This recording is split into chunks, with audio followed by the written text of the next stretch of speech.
Hi అందరికీ. మా బాబు first time అడుగులు వేసినప్పుడు మేము అడుగులకి అరిసెలు అని సెలబ్రేట్ చేశామన్నమాట. సో, బోర్లా పడితే బొబ్బట్లు, పాకితే పాయసం, అడుగులకి అరిసెలు అని సెలబ్రేట్ చేస్తారు కదా మన తెలుగు వాళ్ళు. సో, అడుగులకి అరిసెలు అని చెప్పి నేను చేశాను. ఫ్లవర్స్‌తో పాదాల్లాగా షేప్ చేసి వాడిని దాని మీద నడిపించానన్నమాట. మా బాబు ఫస్ట్ బర్త్‌డే అయిన 1 మంత్ తర్వాతే నడిచాడనమాట. అందరూ బర్త్‌డేకి ఇంకా నడవలేదా, ఇంకా నడవలేదా అంటారు. అలా అన్నా పట్టించుకోవద్దు. ప్రతి బేబీ స్పెషల్. ఎవరి మైల్ స్టోన్స్ ఎవరికి తగ్గట్టు వాళ్ళు క్రాస్ చేస్తారనమాట.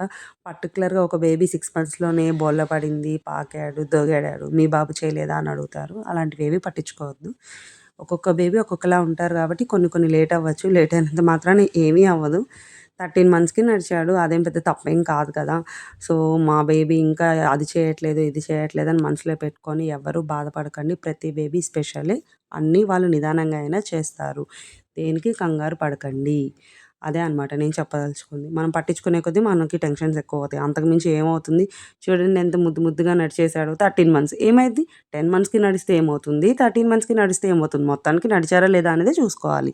ఆ బేబీ నడిచింది, మీ బేబీ నడవలేదు అని చెప్పి వాళ్ళు హర్ట్ చేస్తే అవన్నీ ఎక్కించుకుంటే మనం మన పిల్లల్ని పెంచలేము. సో, పక్కనోళ్ళనేదేది పట్టించుకోకండి. లైఫ్‌ని హ్యాపీగా లీడ్ చేయండి.